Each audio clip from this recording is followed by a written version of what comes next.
This is Hungary. This is dealing with the poor and the rich. It's of the Book of Amos proportion, the gap between the poor and the rich. I'll let them tell it. The AFD.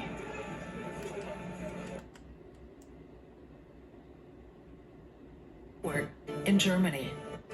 40% of the population there is not Much here working. in Offenburg. The company left for greed.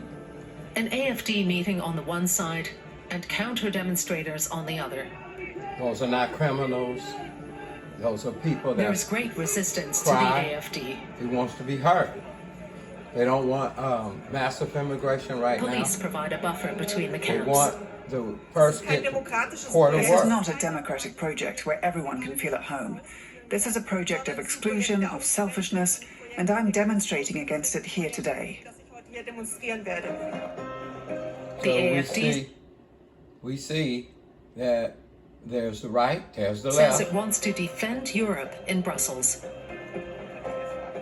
Its speeches are full of fear and pathos, as if our very survival is at stake. We are the last chance for our culture, for democracy, which was invented in Europe, Him and Trump for is talking the humanism, same for thing. enlightenment.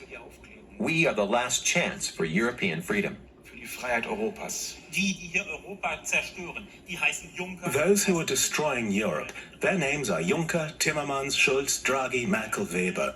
These are the destroyers of the European idea, ladies and gentlemen. Idee, meine Damen und Herren.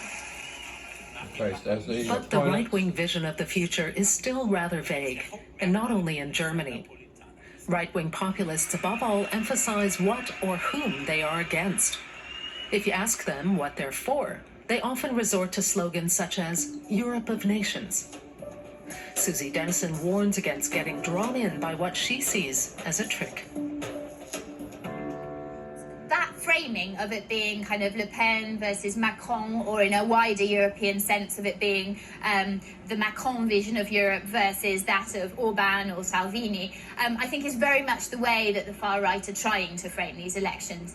But I think that it would be a mistake for the pro-European parties, including Macron, to work with that. I think it's far more important to sell the importance, to mobilise European voters through the idea of what Europe can deliver on.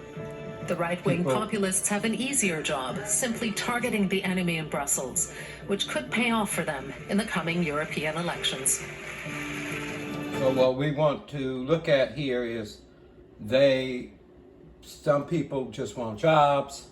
The gap between the rich and the poor is too big, and the other people want less immigration, the conservatives, and take care of their economy first. This is the clash, but here's the point. The poor seems to be left out. The company left that community you saw with apartments, and since then there has been a lack of jobs because of the company that left those apartments. These right here, I will show you them. 40% unemployment. The company factory was over here, and they moved overseas probably to make more money. And this community has suffered. So if the capitalists are greedy, there'll be revolution in the streets because they won't be necessarily trying to hire people in your country to give back something significant, maybe into the healthcare system, maybe into more jobs creation. Whatever the case, they need to give back more, the wealthy, so that the social ills won't be like a volcano. And you see eruptions in South Africa, Haiti, we see it in Cuba. The people are just tired of being promised, and then we be serving some corruption. It's like that in the political sphere in the world, and it also is like that if in the churches of God, where people in poor countries and poor neighborhoods preach the gospel deliverance thing, give their money, you'll be rich. That kind of thing has proven to be failed. Without fully disclosing how wealth is transferred and fully disclosing how wealth works, that's not fair either. So let the church shine and take care of its family a community, build communities, build housing for the disabled, the disenfranchised in their local churches, buffering inflation, city impact in Las Vegas.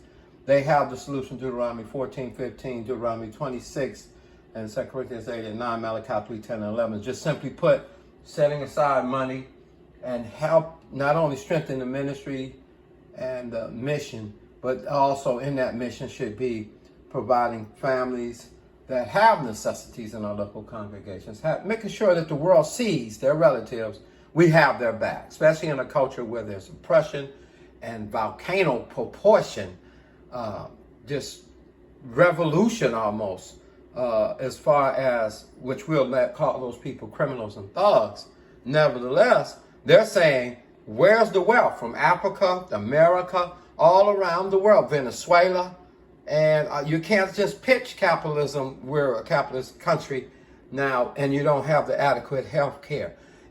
People don't care no more. What people care about is fair share. Look at the rents. Look at the rising of the rents. People are working just to pay the banks. So people are tired. The volcano's erupting worldwide, and we're going to do about it. We should give. Jeremiah 23 and Hoods.